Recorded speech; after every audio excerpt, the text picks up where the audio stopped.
Hi, ഒരു ചെറിയ ഇടവേളയ്ക്ക് ശേഷം ഞാൻ വീണ്ടും വന്നു കേട്ടോ. എൻ്റെ ചെടികളുടെ മഴക്കാല സംരക്ഷണത്തിനെ പറ്റിയാണ് ഞാൻ നിങ്ങളായിട്ട് ഷെയർ ചെയ്യണത്. അപ്പോൾ ഒരുപാട് വലിയ കളക്ഷനൊന്നും എൻ്റെ കയ്യിൽ ഇല്ല കേട്ടോ. പക്ഷേ ഞാൻ പാർട്ട് 1 പാർട്ട് 2 ആയിട്ട് ചെയ്യാനാണ് ഉദ്ദേശിക്കുന്നത്. കാരണം അല്ലെങ്കിൽ വീഡിയോ ഒരുപാട് ലോങ് ആയിട്ട് പോകും.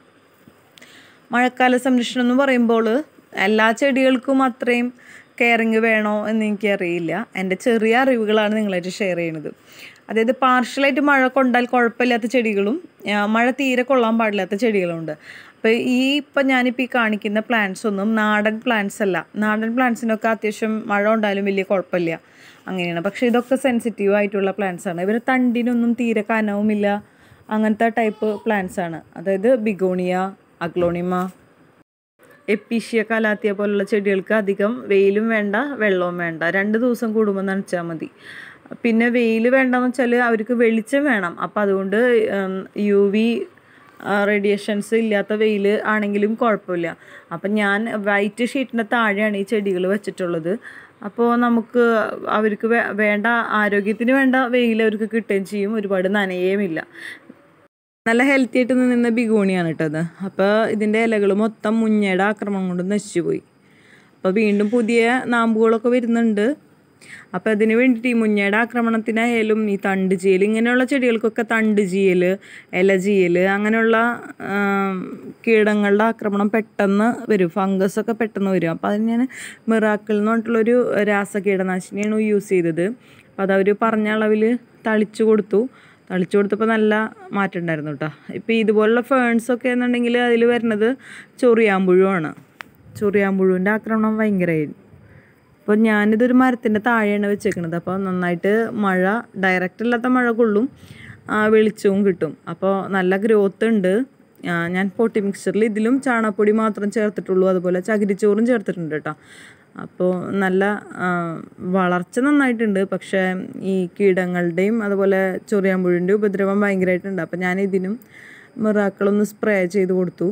അപ്പോൾ ഹെൽത്തി ആയിട്ടുള്ള ചെടിയായിട്ട് സെറ്റായി വരുന്ന നേരത്തായിരിക്കും നമ്മളുടെ ഈ കീടങ്ങളുടെ ആക്രമണം വരിക. അപ്പോൾ അതോടുകൂടി അത് മൊത്തത്തിൽ നശിച്ചു പോകും. നമ്മളുടെ 2 ദിവസം നമ്മളത് ശ്രദ്ധിച്ചില്ലെങ്കിൽ മൊത്തത്തിൽ ആ ചെടി നശിച്ചു പോവുകയാണ് ചെയ്യുന്നത്. ഞാനിപ്പോൾ ഈ കാണുന്ന കലാത്തിയകൾ മുഴുവൻ ഒരുപാട് പ്രൊട്ടക്റ്റ് ചെയ്തിട്ടാണ് കൊണ്ടുനടക്കുന്നത്. കണ്ടില്ലേ, ഈ മഞ്ഞ കളറ് വരുന്നത് ഒരു ചെറുതായിട്ട് വെയിൽ കൂടിപ്പോയാലും കണ്ട ഈ ഇലകൾക്ക് മഞ്ഞ കളറ് വരുന്നുണ്ട്. അതിൻ്റെ കൂട്ടത്തിൽ ഈ മുഞ്ഞയുടെയും ആക്രമണം, ഈ കീടങ്ങളുടെ ആക്രമണങ്ങൾ കുറയ്ക്കാൻ വേണ്ടിയിട്ട് ഞാൻ ജൈവ കീടനാശിനികൾ ഉപയോഗിച്ച് നോക്കി. അപ്പോൾ വലിയൊരു മാറ്റമൊന്നും കണ്ടില്ല.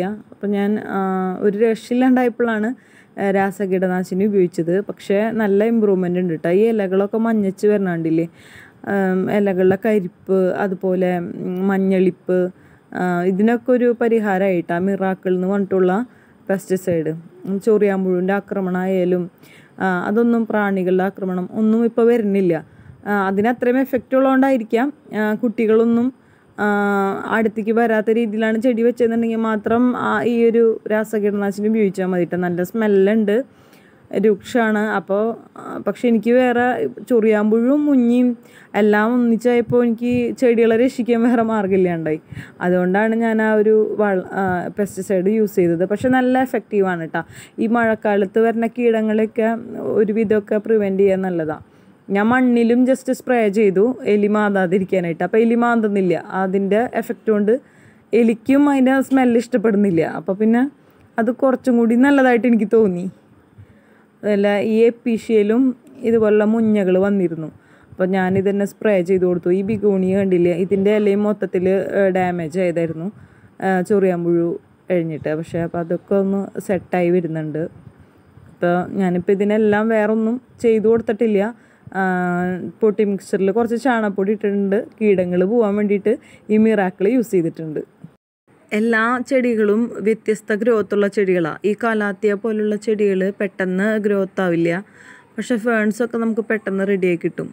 അപ്പോൾ ഇങ്ങനെയുള്ള ചെടികൾ സംരക്ഷിക്കാനായിട്ട് നമുക്ക് ജൈവ കീടനാശിനികൾ ഉപയോഗിക്കുന്നതുകൊണ്ട് തെറ്റില്ല. പക്ഷെ അതുകൊണ്ട് ഫലം കണ്ടില്ലെങ്കിൽ പിന്നെ നമ്മൾ വെയിറ്റ് ചെയ്തിട്ട് കാര്യമില്ല. മഴക്കാലം ആയതുകൊണ്ടാണ് പ്രത്യേകിച്ച് ഇങ്ങനത്തെ ബുദ്ധിമുട്ടുകൾ വരുന്നത്. അപ്പോൾ ഇനി നെക്സ്റ്റ് വീഡിയോയിൽ ഞാൻ എൻ്റെ ബാക്കിയുള്ള ചെടികളും കൂടി ഉൾപ്പെടുത്തുന്നതാണ്. അപ്പോൾ നമുക്ക് വീണ്ടും കാണാം അടുത്ത ഭാഗമായിട്ട് കേട്ടോ. ബൈ.